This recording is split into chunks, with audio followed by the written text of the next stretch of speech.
గురు ఈరోజు మహేష్ అన్న వాళ్ళ ఫ్యాన్స్‌తో చాలా పెద్ద తలనొప్పి వచ్చి పడింది. అసలు ఏం జరిగిందో పూర్తిగా చెప్తాను. వీడియో చివరి వరకు చూడండి. గురు ఈరోజు నేను సత్యం హాల్‌కైతే వచ్చేసాను. మహేష్ అన్న బర్త్‌డే అని చెప్పి అతడు రిలీజ్ అయితే జరుగుతుంది.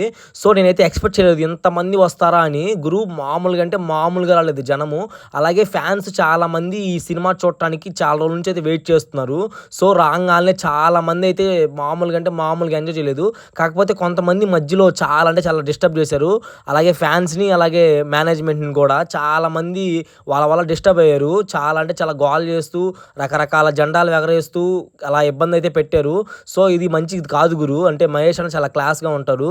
మీరు కూడా అలాగే మెయింటైన్ చేయాలి అన్న ఫ్యాన్స్‌గా ఉన్నప్పుడు. నేను ఈ మూవీ చాలా సార్లు టీవీలో కూడా చూసాను. కాకపోతే మంచి స్క్రీన్ మీద అలాగే మంచి సౌండ్ విజువల్స్‌తో చూద్దామని చెప్పి అయితే వచ్చాను.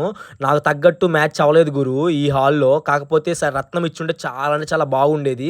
ఆ సౌండ్ విజువల్స్, ఆ స్క్రీను. కాకపోతే ఈ స్క్రీను, ఈ సౌండ్ విజువల్స్ నాకైతే అంత మ్యాచ్ అవ్వలేదు. సో, అలా తిరుగుతుంటే మనకి నెల్లూరు బస్ స్టాండ్‌లో ఆలివ్ కచ్చి దమ్ బిర్యానీ అయితే కనిపించింది. సో, ఇక్కడికైతే వచ్చేసాము. నేను, మా అన్నయ్య, మా మామయ్య. రాంగాల్నే నీట్‌గా స్టార్టర్స్ చెప్దాం అనుకున్నాను. కాకపోతే స్టార్టర్స్ అప్పుడు ఇంకా లేవన్నారు. సో, మేమిద్దరం కలిసి డబుల్ పీస్ బిర్యానీ అయితే ఆర్డర్ చేసాము. ఎక్సలెంట్‌గా అంటే ఎక్సలెంట్‌గా ఉంది. ఫ్లేవర్స్ గాని ఇవన్నీ చాలా అంటే చాలా బాగున్నాయి. ఖచ్చితంగా ట్రై చేయండి. ఒంగోలులో ఉన్న వాళ్ళకి ఆల్మోస్ట్ తెలిసే ఉంటది. బకెట్ బిర్యానీ స్టార్ట్ చేసింది కూడా ఆలిఫ్ వాళ్ళే. సో, ఓకే గురు, మంచిగా నన్ను సపోర్ట్ చేస్తున్నందుకు థాంక్స్. అలాగే ఎవరైనా ఫస్ట్ టైమ్ చూసినట్టయితే వీడియో నచ్చినట్టయితే లైక్ చేయండి. అలాగే ఫాలో కూడా చేసేయండి గురు. నెక్స్ట్ వీడియోలో మళ్ళీ కలుద్దాం. బాయ్.